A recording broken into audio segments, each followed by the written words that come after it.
Hey guys, இன்னைக்கு நம்ம பார்க்க போற டாபிக் ஆஸ்ட்ரல் டிராவல் எக்ஸ்பீரியன்ஸ். நம்ம உடலும் ஆன்மாவும் ஒண்ணா இருக்கிறதுனால தான் இப்படி வாழ்ந்துட்டு இருக்கோம். உடல் மட்டும் இல்லனா ஆன்மாவுக்கும் இடம் இல்ல.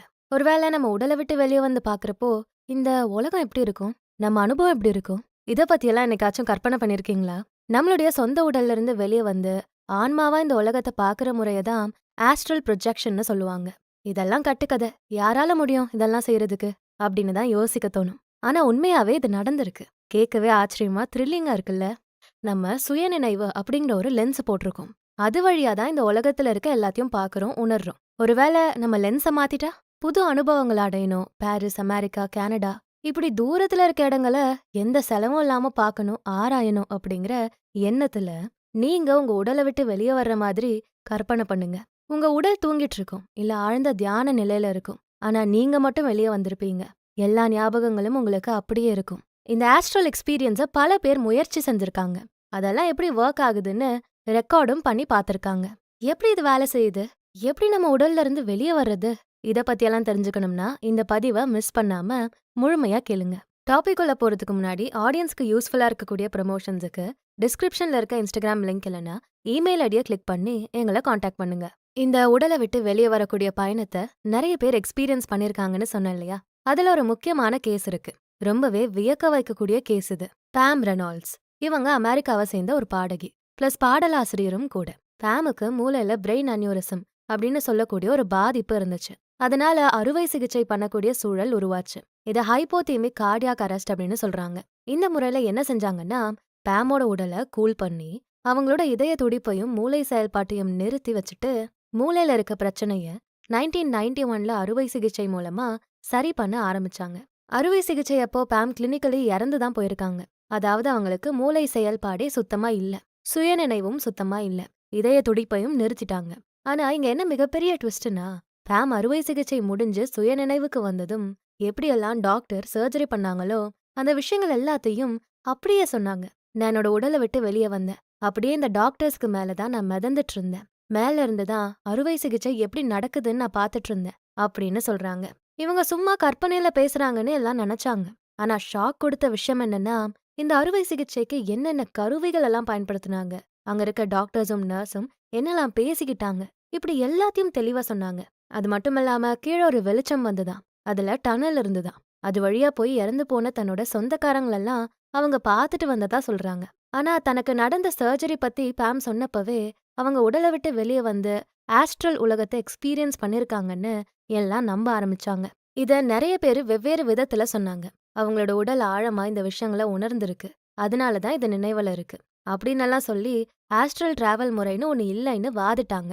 ஆனா கிட்டத்தட்ட செத்த பொணமா இருந்த பாம் எப்படி இந்த சர்ஜரிய கண்ணால பார்த்த மாதிரியே சொன்னாங்க அப்படிங்கறது எல்லாரையும் ஆச்சரியப்படுத்தி இது உண்மைன்னு நம்ப வச்சுது. பழங்காலங்கள்ல, அதாவது எகிப்தியர்கள் வாழ்ந்த காலங்கள்ல பல கலாச்சார மக்கள் கிட்ட உடல்ல இருந்து ஆன்மாவா வெளியேறக்கூடிய முறை காணப்பட்டிருக்கு. குரான்ல கூட இறை தூதர் முகமது தன்னோட உடல்ல இருந்து வெளியே வந்து மெக்கால இருந்து ஜெருசலம் போய், ஜெருசலம்ல இருந்து வானத்துக்கு போய் சொர்க்கம் நரகம் எல்லாத்தையும் பார்த்ததா குறிப்பிடப்பட்டிருக்கு. இத முஸ்லிம்கள் மிக்ராஜ் பயணம் அப்படின்னு சொல்றாங்க. சோ ஆரம்ப காலங்கள்ல இருந்தே இந்த உடல்ல இருந்து ஆன்மாவா வெளியே வந்து பயணிக்கிறது சாதாரணமா தான் இருந்திருக்கு. ஆனா இப்ப இருக்க இந்த மாடர்ன் உலகத்துல தான் இது அபூர்வமான மேஜிக்கான விஷயமா பாக்குறாங்க. இதை செய்யறதுக்கு முன்னாடி ஆழமான இன்டென்ஷன் வைக்கணுமா. எந்த இன்டென்ஷனும் இல்லாம இதை செஞ்சா நம்ம கட்டுப்பாட்டை இழந்து திரும்ப நம்மளுடைய உடலுக்குள்ள போக முடியாதுன்னு சொல்லப்படுது. சோ பாதுகாப்பான முறையில இதை செய்யறதுக்கு பயங்கரமா பயிற்சி வேணும், இன்டென்ஷன் வேணும், பதட்டமில்லாத அமைதியான மனநிலை வேணும். இதை செய்யறது எப்படின்னு உங்களுக்குள்ளே நீங்க கேள்வி கேட்டுட்டு இருப்பீங்க. நல்ல பயிற்சி இருந்தா போதும், உங்க இயற்கை தன்மைகளை வச்சு நீங்க இதை பண்ண முடியும். ஆனா இதுக்கு வாரங்கள் கூட ஆகலாம். பொறுமைதான் இதுல ரொம்ப முக்கியம். இந்த ஆஸ்ட்ரல் டிராவலை இதுவரை நான் முயற்சி செஞ்சு பார்த்ததில்ல. ஆனா சில ஆராய்ச்சிகளை செஞ்சப்போ பல பேர் இதை பயிற்சி பண்ணி பார்த்திருக்காங்க. அவங்க சில வழிமுறைகளையுமே கொடுத்திருக்காங்க. அதை வச்சு இந்த உடலை விட்டு வெளியே வரக்கூடிய பயணத்தோட முறையை இப்ப நான் சொல்றேன். உடலை விட்டு ஆன்மாவை எப்படி வெளியே வர்றது அப்படிங்கிறதுக்கான ஸ்டெப்ஸை இப்ப பார்க்கலாம். ஸ்டெப் நம்பர் 1, முதல்ல எண்ணம் வைக்கணும். உடலை விட்டு நான் வெளியே வரப்போறேன், இந்த உலகத்தை வேற கண்ணோட்டத்துல பார்க்க போறேன் அப்படிங்கிற எண்ணத்தை ஆழமா வச்சுக்கணும். நீங்க எதை அதிகம் நம்புறீங்களோ, அதாவது நீங்க நம்பக்கூடிய கடவுள், தேவதைகள் இப்படி எதுவா இருந்தாலும் அவங்கள உங்களோட பாதுகாப்புக்காக கூப்பிட்டுக்கோங்க. இந்த பயணத்துல முழு பாதுகாப்பு எனக்கு இருக்கணும், முழு சக்தி எனக்கு கிடைக்கணும், இப்படி உங்களை பாதுகாக்க நீங்க செய்ய வேண்டிய விஷயங்கள செஞ்சுக்கோங்க. உங்கள சுத்தி வெள்ளை நிறத்துல ஒரு பாதுகாப்பு வளையம் இருக்க மாதிரி கூட நீங்க கற்பனை செஞ்சுக்கலாம். முன்னாடியே சொன்ன மாதிரி இந்த ஸ்டெப் இல்லாம ஆஸ்ட்ரல் டிராவல் பண்ணக்கூடாது. வலுவான எண்ணம் இல்லனா திரும்ப உங்க உடலுக்குள்ள போக முடியாத சூழல் கூட ஏற்பட நிறைய வாய்ப்பு இருக்கு. அடுத்து ஸ்டெப் நம்பர் 2. உடலை ரிலாக்ஸ் பண்ணணும்.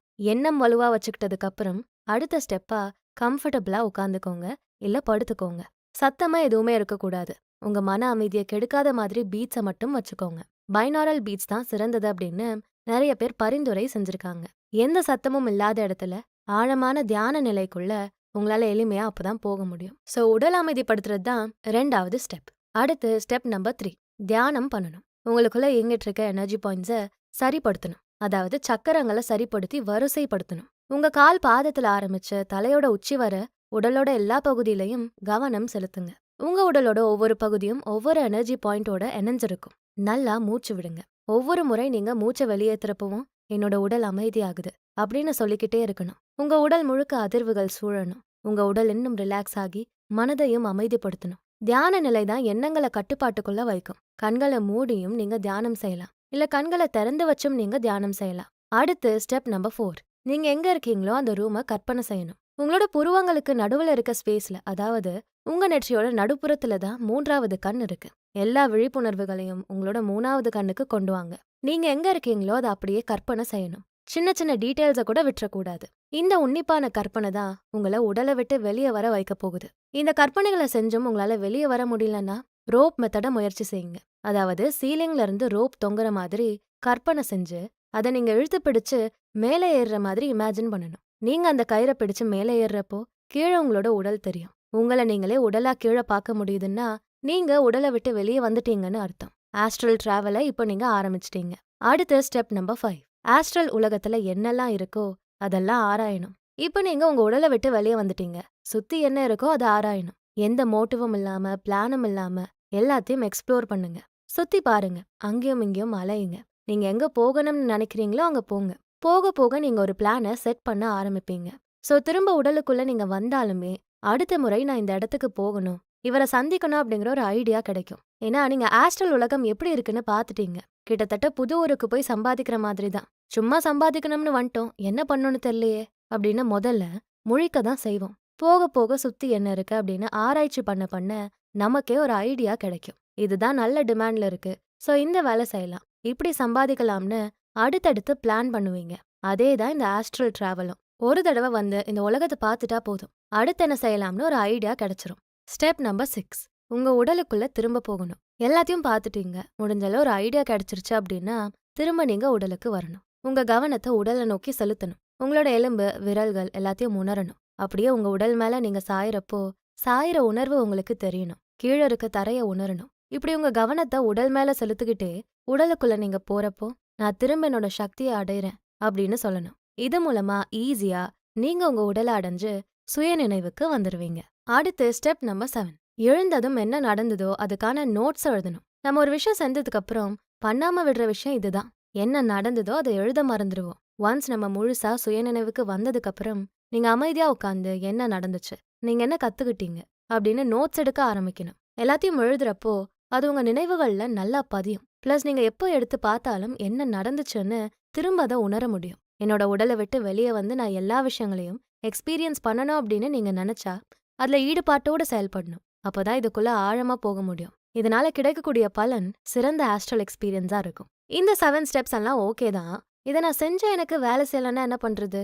முதல் முயற்சியில இந்த ஆஸ்ட்ரல் டிராவல் வேலை செய்யலன்னா அட போங்கடா சும்மா பொய்யா சொல்லிக்கிட்டு இருக்கீங்கன்னு விட்டுறக்கூடாது.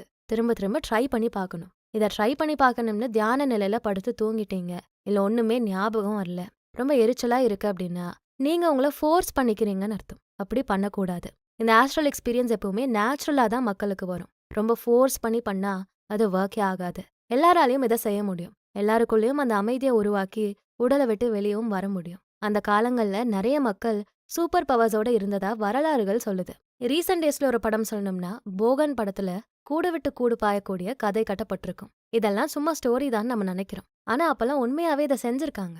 பல காலங்கள் மலையில காட்டுல தவம் இருந்து உடலை அமைதிப்படுத்தி தங்களோட உடல்ல இருந்து ஆன்மாவை வெளியேற்றி தான் நினைச்ச இடங்களுக்கு பயணம் செஞ்சிருக்காங்க. துறவிகள் ஞானிகள் எல்லாம் நம்ம கேள்விப்பட்டிருப்போம். சிலர் ஒரே இடத்துல சிலையாவே வாழ்ந்திருக்காங்க. சும்மா இல்ல, சோறு தண்ணி எதுவுமே இல்லாம தியான நிலையில உயிர் வாழ்ந்திருக்காங்க. அவங்கள திடீர்னு போய் நம்ம எழுப்பி தியானத்தை கலைச்சிட்டா ஆபத்துன்னெல்லாம் சொல்லுவாங்க. இப்ப கேட்க சிரிப்பா தான் இருக்கும், ஆனா உண்மையா நடந்திருக்கிறதா புராணங்கள் கூட சொல்லுது. இந்த ஆஸ்ட்ரல் டிராவலுக்கு எந்த போட்டியும் இல்ல, எந்த அவசரமும் இல்ல. நீங்க எடுத்துக்கிற நேரம் தான். நீங்களே உங்களுக்கான நேரத்தை ஒதுக்கி ரிலாக்ஸ் பண்ணி உங்க கூட நெருக்கமா கனெக்ட் ஆகிக்கோங்க. இன்னும் ஆழமா இந்த உடலை விட்டு வெளியே போற முறைய கத்துக்கிறப்போ இன்னும் இதை தெளிவா பண்ணுவீங்க. இதுல எக்ஸ்பர்ட்டும் ஆவீங்க. ஒரு விஷயத்த திரும்ப திரும்ப பயிற்சி பண்ணா அதுல நம்ம தான் ஞானி. அந்த மாதிரி தான் இந்த ஆஸ்ட்ரல் டிராவலும். நம்ம எவ்வளவு சுயநினைவோட ஆழமா இத பயிற்சி செய்யறோமோ அவ்வளவு ஈஸியா இந்த பயணத்தை நம்மளால செய்ய முடியும். முக்கியமா இந்த பயணத்தை ரொம்ப பயமான பயணமாவோ கடினமான பயணமாவோ எடுத்துக்க கூடாது. எப்போதும் ஒரு ஊருக்கு போறோம்னா பயணத்துல எவ்வளவு ஜாலியா ஃபன் பண்ணிட்டு இருப்போம். அதே மாதிரி தான் இந்த ஆஸ்ட்ரல் டிராவலும் இருக்கணும். அப்பதான் நம்ம எதை எக்ஸ்பீரியன்ஸ் பண்ணணும்னு நினைச்சோமோ அதை முழுசா அனுபவிக்க முடியும். 1999ல பாம் கர்ச்சர் அப்படிங்கிற ஒரு டாக்டருக்கு விபத்து நடக்குது. சாவோட நெருக்கத்தை பார்த்துட்டு தான் இவங்க உயிர் பழைச்சிருக்காங்க. அந்த நேரத்துல இவங்கள விபத்துல இருந்து காப்பாத்த வந்தப்போ அதை இவங்க மேல மிதந்துகிட்டே ஆவியா நின்னு பார்த்திருக்காங்க. தன்னை கூட்டிட்டு போறத காப்பாத்துறத எல்லாத்தையும் பார்த்திருக்காங்க. தான் இழந்தவங்க, தன்னை நேசிச்சவங்க, இப்படி எல்லாரையும் ஆவியா பார்த்துட்டு வந்திருக்காங்க. இந்த சம்பவத்துக்கு அப்புறம் கர்ச்சர் இன்னும் ஆழமா ஆன்மீகத்துல ஈடுபட்டு எல்லா இடங்கள்லயும் இத பத்தி பேசியிருக்காங்க. மருத்துவத்துக்கும் ஆன்மீகத்துக்கும் இருக்கக்கூடிய தொடர்பையும் ஆராய்ச்சி பண்ணி அதோட வழியிலேயே போக ஆரம்பிச்சாங்க. சோ இப்படி நிறைய பேர் ஆஸ்ட்ரல் டிராவலை எக்ஸ்பீரியன்ஸ் பண்ணிருக்காங்க. ரொம்ப ஆச்சரியமா இருக்குல்ல?